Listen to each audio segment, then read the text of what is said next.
የዓለማችን የፖለቲካ መድረክ በከፍተኛ ውጥረትና በማያባራ የጂኦፖለቲካ ሽኩቻዎች መታመሱን ቀጥሏል። የትናንቱ አጋር የዛሬ ጠላት፣ የዛሬው ማዕቀብ የነገው ጦርነት መነሻ እየሆነ ባለበት በዚህ ውስብስብ ዘመን ከምዕራብ እስከ ምስራቅ፣ ከመካከለኛው ምስራቅ እስከ አፍሪካ ቀንድ ድረስ የፍጥጫው አድማስ በየሰከንዱ እየሰፋ ይገኛል። በተለይም በመካከለኛው ምስራቅ ሰማይ ላይ የአሜሪካ ዘመናዊ ኤፍ-35 የጦር ጀቶች እያጋጠማቸው ያለው ያልተፈታ ሚስጥራዊ የድንገተኛ አደጋ ክስተት የዚህ ዓለም አቀፋዊ ወታደራዊና ፖለቲካዊ ውጥረት ሌላኛው ማሳያ ሆኗል። የትራምፕ አስተዳደር የገንዘብ ሚኒስትር በኢራን ላይ የኢኮኖሚ ዲዳ እየተሰኘ ታይቶ የማይታወቅ ያሉትን አውዳሚ የኢኮኖሚ ማዕቀብ ማወጃቸውን ተከትሎ ቴህራን በረቀቀ ስትራቴጂ አሜሪካ ከግዙፏ ቻይና ጋር በቀጥታ እንድትላተም አድርጋለች። ይህ የዋሽንግተን ከባድ የኢኮኖሚ ጫና ወደ ፌዝ የቀየሩት የኢራን ፓርላማ አፈ ጉባኤ የትራምፕ ታዋቂ መፈክርን በማጣመም አሜሪካን ዳግም አስርቧት በማለት ሲያላግጡ፣ ቴህራን በበኩሏ ከምድር በታች በገነባቻቸው ግዙፍና ሚስጥራዊ ሚሳኤል ከተሞች የጦር መሳሪያ መጋጠሚያዎቿ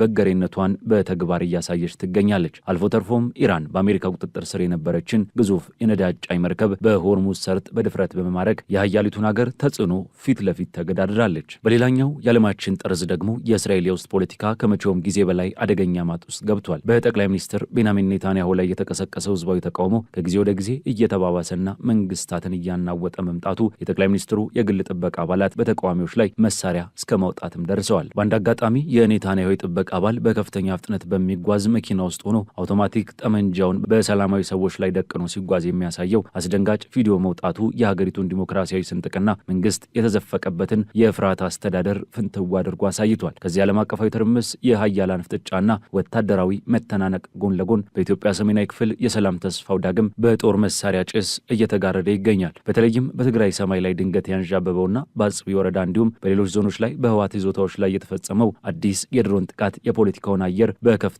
ጥርጣሬ፣ ዝምታና ውጥረት ውስጥ ከቶታል። የሁሉ ክስተት ተዳምሮ ከዓለም አቀፉ የኃይል ሚዛን ሽኩቻ እስከ ሀገር ውስጥ የሰላም ፍለጋ እንቆቅልሽ ድረስ ያለውን የዘመናችንን እጅግ ፈታኝ ተለዋጭና አስፈሪ የፖለቲካ ገጽታን ቁልጭ አድርጎ የሚያሳይ ነው።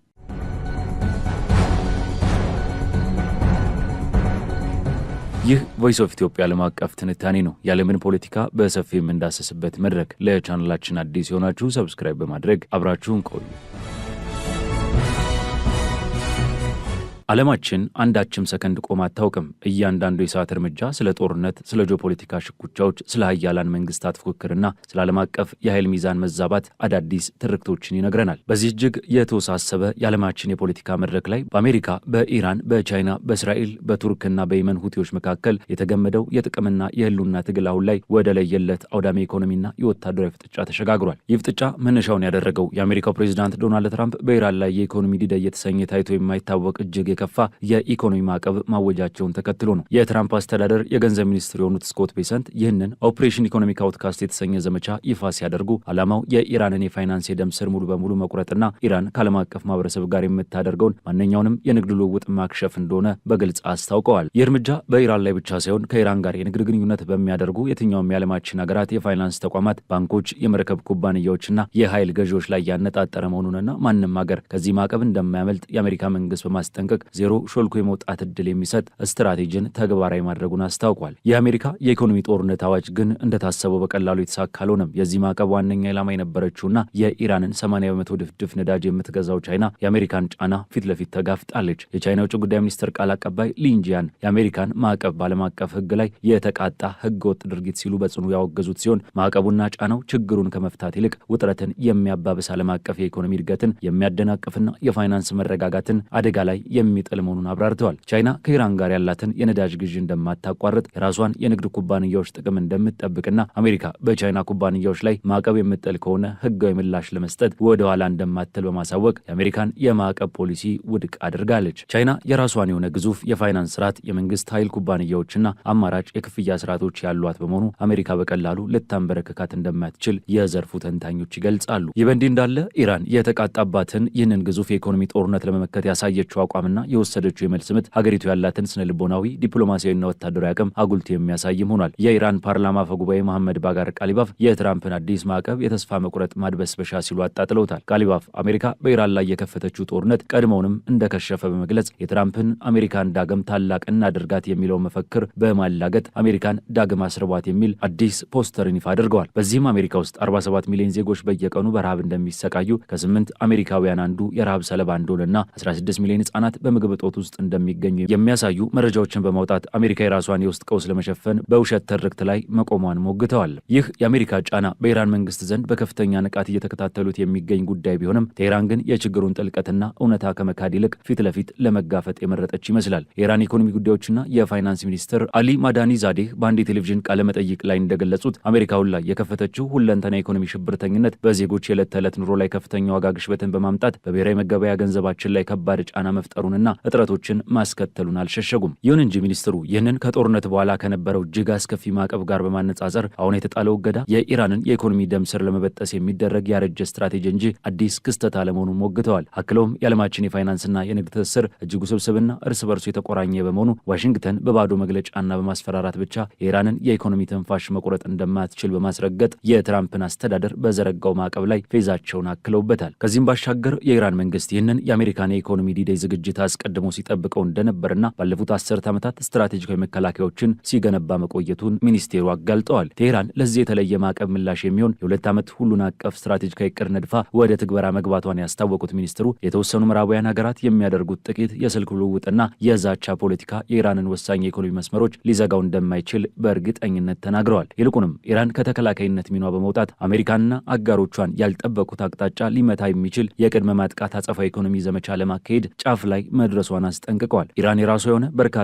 የመደራደሪያና የማጥቂያ ካርዶች በእጇ እንደሚገኙና ይህንንም ጨዋታ በሚገባ እንደምትጫወትበት ማሳወቋ የኢኮኖሚ ጦርነቱን ወደ ሌላ አደገኛ ምዕራፍ እያሸጋገረው ይገኛል። በሌላ በኩል ይህ አሜሪካ ኢራንን ለማነቅ የዘረጋችው መረብ ቻይና ላይ ሲደርስ መቋጠሪያውን እንደጠፋበት በግልጽ እየታየ ነው። የትራምፕ አስተዳደር የግምጃ ቤት ኃላፊዎች በቻይናና በሆንግ ኮንግ የሚገኙ ኩባንያዎች ለኢራን ወታደራዊ ቁሳቁሶችን በማቅረብ የሚስጥራዊ የባንክ ኔትወርኮችን በማስተዳደርና የተከለከለውን የነዳጅ ንግድ በድብቅ በማጓጓዝ ላይ ተሰማርተዋል በሚል ክስ ሁለተኛ ደረጃ ላይ ማዕቀቦችን መጣል መጀመራቸው ቤጂንግን ክፉኛ አስቆጥቷል። ቻይና ይህንን የአሜሪካን እርምጃ ከግዛት ውጭ የሚደረግ ህገወጥ የህግ ማስከበር ስትል ያወገዘችው ሲሆን አሜሪካ የተባበሩት መንግስታት ድርጅት የጸጥታው ምክር ቤት ይሁንታ ሳይኖራት በዘፈቀደ የምታወጣውን የንግድ ክልከላ እንደማትቀበለው አቋሟን አጠናክራለች። ቤጂንግ የተጋረጠባትን ጫና ለመመከት የንግድ ክፍያዎችን ከአሜሪካ ዶላር ነጻ በሆነውና በራሷ መገበያ ዩዋን የማስፋፋት ስትራቴጂን ተግባራዊ እያደረገች መሆኑ እንዲሁም የሀገር ውስጥ የህግ ማዕቀፎችን በመጠቀም የቻይና ኩባንያዎች ለአሜሪካ ማዕቀብ እንዳይገዙ ከለላ መስጠቷ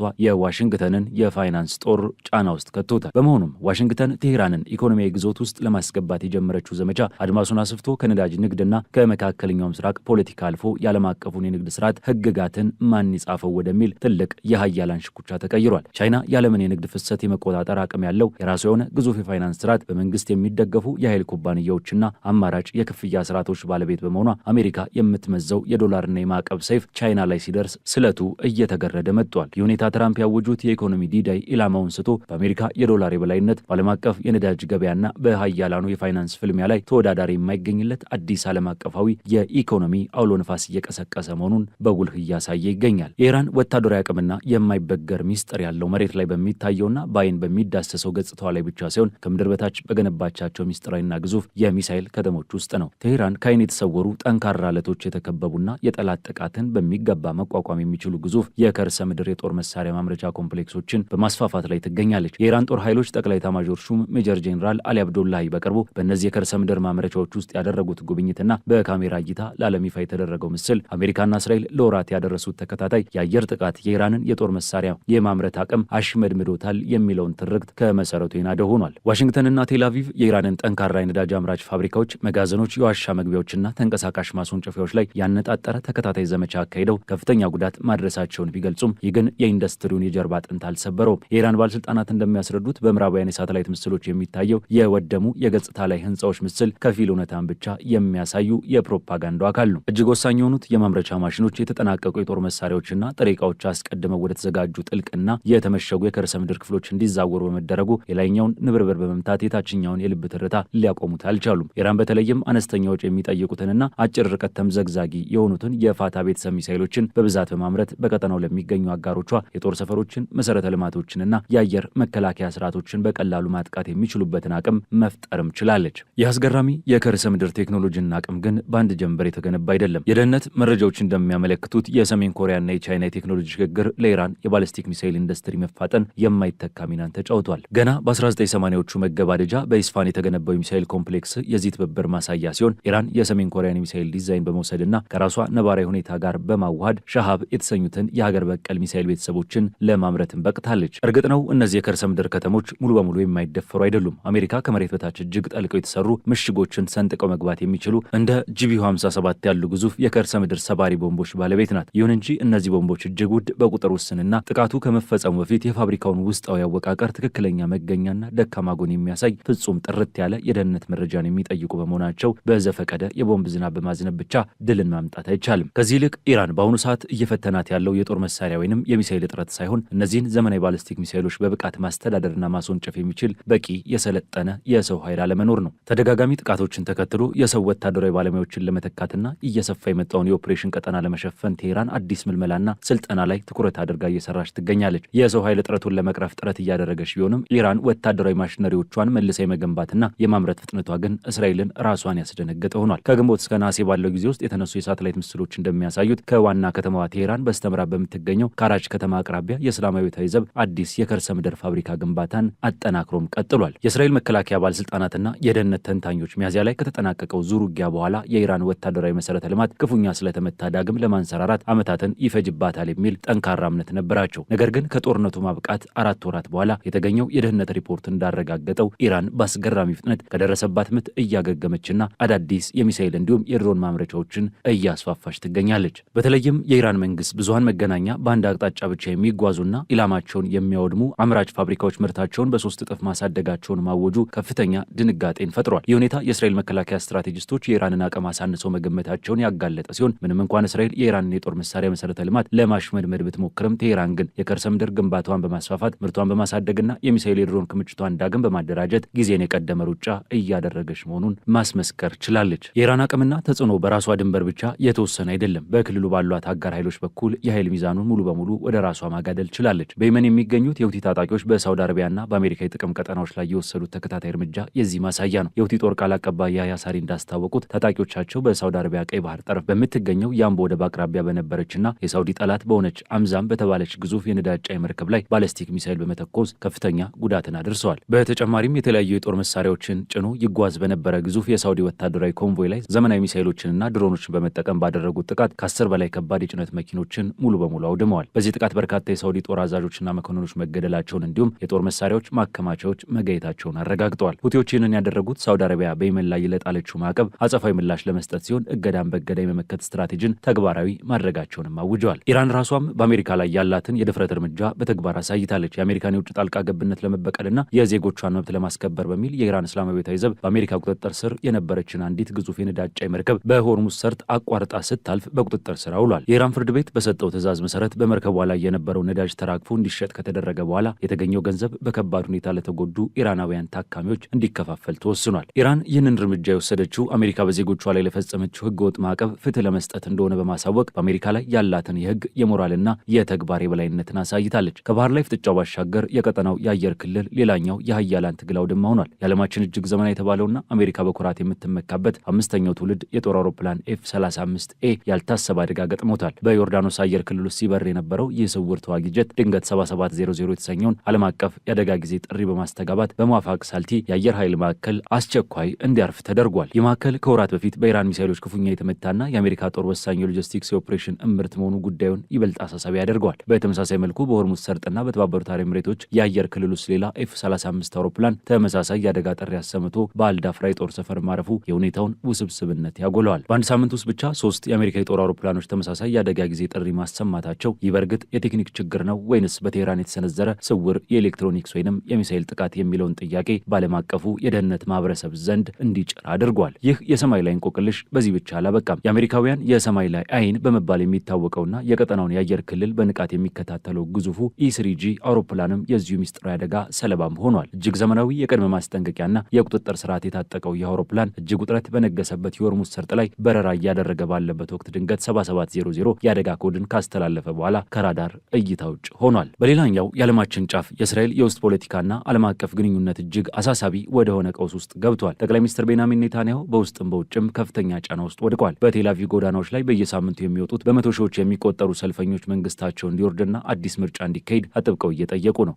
ተቃውሞው ከጊዜ ወደ ጊዜ እየተባባሰ በመምጣቱ የኔታንያሁ የግል ጥበቃ አባላት በተቃዋሚዎች ላይ መሳሪያ እስከ ማውጣትም ደርሰዋል። በአንድ አጋጣሚ ጠቅላይ ሚኒስትሩ የጥበቃ አባል በከፍተኛ ፍጥነት በሚጓዝ መኪና ውስጥ ሆኖ አውቶማቲክ ጠመንጃውን በሰላማዊ ዜጎች ላይ ደቅኖ ሲጓዝ የሚያሳይ ቪዲዮ መውጣቱ በእስራኤል ማህበረሰብ ዘንድ ከፍተኛ ድንጋጤና ቁጣን ፈጥሯል። የሀገሪቱ የውስጥ ደህንነት መስሪያ ቤት የጥበቃ አባሉን እርምጃ ተገቢ ነው ብሎ ቢከላከልም ትዕይንቱ ግን የእስራኤል ዲሞክራሲ እያሽቆለቆለ መምጣቱንና መንግስት በዜጎች ላይ ያለውን የፍርሃት አስተዳደር ያጋለጠ ሆኗል። ተቃዋሚዎች ኔታንያሁ የጋዛ ጦርነት የራሳቸው የፖለቲካ ስልጣን ለማራዘሚያ እየተጠቀሙበት ነው ብለው የሚከሱ ሲሆን የድል ምስል ብለው የሰየሙትን የኔታንያሁን ምስል በብረታ አጥር ውስጥ አስገብተው በማሳየት ፖለቲካዊ ትርምሱን አጋልጠዋል። የኔታንያሁ ቀውስ በሀገር ውስጥ ብቻ አላበቃም። ዓለም አቀፉ ማህበረሰብም ፊቱን አዙሮባቸዋል። በጋዛ ላይ እየተካሄደ ባለው ጦርነት ምክንያት ዓለም አቀፉ የወንጀለኞች ፍርድ ቤት በኔታንያሁና በሌሎች 37 ከፍተኛ የእስራኤል የጦርና የፖለቲካ መሪዎች ላይ የዘር ማጥፋት፣ በሰብአዊነት ላይ የተፈጸመ ወንጀል፣ ማሰቃየት፣ ንብረት ማውደምና ዜጎችን ከነጻነታቸው ማሳጣት በሚል ክሶች የእስር ማዘዣ አውጥቷል። በተመሳሳይ ቱርክም ወደ ጋዛ ሰብአዊ እርዳታ ጭና ስትጓዝ በነበረች መርከብ ላይ እስራኤል በወሰደችው እርምጃ 430 የሰብአዊ መብት ተሟጋቾች በመገደላቸው በኔታንያሁ ላይ የኢንተርፖል ቀይ መብራት የእስር ማዘዣ እንዲወጣ ጠይቃለች። ቱርክ ኔታንያሁን ከሂትለር የባሰ ዘር አጥፊ ስትል የፈረጀችው ሲሆን እስራኤል በበኩሏ የቱርክ ፕሬዚዳንት ረሲፕ ጣይብ ኤርዶዋንን የአሸባሪዎች ደጋፊና ሐማስን የሚያስታጥቁ ዲክታተር ስትል መልሰው እንጅላለች። ይህ በቱርክና በእስራኤል መካከል ያለው የቃላት ጦርነት ወደ እውነተኛ ወታደራዊ ግጭት ሊያመራ የሚችልበት እድልም ሰፊ መሆኑን ዓለም አቀፍ ታዛቢዎች ይገልጻሉ። ቱርክ በሶሪያ ያላትን ፖለቲካዊና ወታደራዊ ይዞታ እያሰፋች በመሆኑ እስራኤል ይህንን እንደ ስትራቴጂካዊ ስጋት አይተዋለች። በቅርቡም የእስራኤል አውሮፕላኖች በሶሪያ ውስጥ በሚገኝ የጦር ሰፈር ላይ ጥቃት ማድረሳቸው እስራኤል የቱርክን የሶሪያ ቆይታ እንደማትቀበል ያሳየችበት እርምጃም ተደርጎ ተወስዷል። በተጨማሪም አሜሪካ ቀደም ሲል ለቱርክ ከመሸጥ አግዷቸው የነበሩትን ዘመናዊ ኤፍ-35 ተዋጊ አውሮፕላኖችን በተመለከተ ፕሬዚዳንት ትራምፕ እገዳውን አነስተው ለቱርክ ለመሸጥ ፍላጎት ማሳየታቸው እስራኤልን ክፉኛ አስቆጥቷል። ኔታንያሁ ይህንን የጦር መሳሪያ ሽያጭ ቱርክ በክልሉ ገደብ የለሽ ኃይል እንድትሆን ያደርጋታል በሚል ስጋት ሽያጩ እንዲቆም ትራምፕን እየወተወቱ ይገኛሉ። ትራምፕ ግን ማንም አሜሪካ ለማንም መሸጥ እንዳለባት ሊነግራት አይችልም በማለት የእስራኤልን ጥያቄ ውድቅ ማድረጋቸው በአሜሪካና በእስራኤል ጥብቅ ግንኙነት ላይ ስንጥቅ መፈጠሩን አልደበቀም። በአጠቃላይ ስናየው አሜሪካ በኢራን ላይ የከፈተችው የኢኮኖሚ ጦርነት፣ በቻይና ቢተኝነትና በኢራን ብልህ ስትራቴጂካዊ መልስ ምት መክሸፉ፣ ሁቲዎች በባህር ላይ ያሳዩት የበላይነት፣ ኢራን በአሜሪካ ላይ ህጋዊና ወታደራዊ እርምጃ መውሰድ መቻሏ፣ እንዲሁም እስራኤል በውስጥ ፖለቲካ መከፋፈልና በዓለም አቀፍ መነጠል ውስጥ መውደቋ የዓለማችን የኃይል ሚዛን ከአንድ አውራ አሜሪካዊ በላይነት ወደ ብዙ አውራ እያዘነበለ መምጣቱን ቁልጭ አድርጎ ያሳያል። በዚህ ሁሉ ድርብርብ ቀውስ ውስጥ ኢራን አቅሟን ሳታላላ የራሷንና የአጋሮቿን ህልውና በማስጠበቅ በኩል ያሳየችው አስገራሚ ጥንካሬ በጂኦፖለቲካው የቼዝ ጨዋታ ላይ ቀላል የማይባል አሸናፊነትን እያስመዘገበች መሆኑን ታሪክ እየመሰከረ ይገኛል። ይህ በእንዲህ እንዳለ በትግራይ ሰማይ ላይ የሚያንዣብበው የድሮን ድምፅና በመሬት ላይ የሚደረገው የዲፕሎማሲ ሩጫም ክልሉን ዳግም ወደማያባራ የፖለቲካና የወታደራዊ ውጥረት አዙሪት ውስጥ ከቶታል። በሌሊቱ 7 ሰዓት ከ30 ላይ በአጽቢ ወረዳ እንዲሁም በትናንትናው ዕለት በሌሎች 2 ዞኖች ላይ የተፈጸሙት ተከታታይ የአየር ላይ ጥቃቶች የሰላም ተስፋው ምን ያህል በስስክር ላይ እንደተንጠለጠለ አጉልቶ ያሳያሉ። ባለፉት ተከታታይ ሳምንታት ህወሓትን ኢላማ ያደረጉ የአየር ላይ ጥቃቶች እየተፈጸሙ ቢሆንም በዚህ ሁሉ ወታደራዊ እርምጃ ውስጥ የፌዴራል መንግስቱ የመረጠው ፍጹም ዝምታ ፖለቲካዊ መልእክቱ ከጥቃቱ ኃይል የማይተናነሱ ነው ተገኝተዋል። ይህ የመንግስት ዝምታና ተከታታይ ጥቃት ወታደራዊ ጫናን እንደ ዋነኛ የመደራደሪያ ካርድ የመጠቀም ስትራቴጂን የሚያመላክትም ይመስላል። የጦር መሳሪያ ቋንቋ ባየለበትና ውጥረት በነገሰበት ድባብ ውስጥ ነው እንግዲህ የቀድሞ የናይጄሪያ ፕሬዚዳንት ኦሉሴጉን ኦባሳንጆ ድንገተኛ የመቀሌ ጉዞ በማድረግ የሰላሙን በር ዳግም ለማንኳኳት የሞከሩት። ይሁን እንጂ በትግራይ ክልል ኮሚኒኬሽን ቢሮ በኩል የወጣው የህወሓት መግለጫ የድርድሩን ጠረጴዛ እጅግ ፈታኝ የሚያደርጉ መሰረታዊና ጠንካራ ቅድመ ሁኔታዎችን ይዞ ብቅ ብሏል። ህወሓት ከፌዴራል መንግስት ጋር ወደ ድርድር ለመምጣት በመጀመሪያ በክልሉ ላይ የተጣለው የኢኮኖሚ እገዳና ማዕቀብ ሊነሳ እንዲሁም ወታደራዊ ከበባውና ውጥረቱ ሊረግብ ይገባል የሚል ጥብቅ አቋምን ይዟል። ከዚህም ባሻገር የትግራይ ሉዓላዊ ግዛት ወደ ቅድመ ጦርነት ይዞታው መመለስ፣ የተፈናቀሉ ዜጎችን በክብር ወደ ቀያቸው መመለስ እንዲሁም የህወሓትን ህጋዊና የፖለቲካ ህልውና ማረጋገጥ የሚሉት ወሳኝ ነጥቦች የድርድሩ የጀርባ አጥንት እንዲሆኑ አስቀምጧል። እነዚህ 5 ቅድመ ሁኔታዎች ህወሓት ለፖለቲካዊ ህልውና ለግዛት አንድነቱ እፎይታ የሚሰጠውን ጥብቅ ትኩረት የሚያሳዩ ናቸው። ኦባሳንጆ እነዚህን የህወሓት ጥያቄዎች አንግበው ከፌዴራል መንግስት ጋር በመምከር በ2 ሳምንት ጊዜ ውስጥ ምላሽ ይዘው እንደሚመለሱ ቃል ቢገቡም በመቀሌ በኩል ያለው አቋም ግን በማያሻማ ቋንቋ ተገልጿል። ህወሓት ከዚህ ቀደም የተደረጉትን አይነት ፍሬ አልባና ጊዜ ገዳይ ንግግሮችን ዳግም የመሞከር አንዳችን ፍላጎት እንደሌለው በማስመር እውነተኛ መፍትሄ ሊመጣ የሚችልበት በዓለም አቀፍ አካላት አደራዳሪነትና ታዛቢነት በሚካሄድ ግልጽ የሰላም ውይይት ብቻ መሆኑን አስታውቋል። ይህ በኦባሳንጆ የተሰጠው የ2 ሳምንት የጊዜ ገደብና ከመሬት በላይ የተፈጸሙ ያሉ ኃይለኛ የድሮን ጥቃቶች የቀጣዮቹን ቀናት የኢትዮጵያን የፖለቲካ አቅጣጫ የሚወስኑ እጅግ ወሳኝ ፈታኝና አጓጊ ምዕራፎች አድርገዋቸዋል። የዛሬው ዓለም አቀፍ ትንታኔያችን በዚሁ ተቋጨ። ስለተከታተላችሁን እያመሰገንን ለቻናላችን አዲስ የሆናችሁ ሰብስክራይብ በማድረግ ቤተሰብ ቤተሰብ እንድትሆኑ እንጋብዛለን። ከሰዓታት በኋላ በሌላ ዓለም አቀፍ ጉዳይ እስከምንገናኝ ሰናይ ጊዜ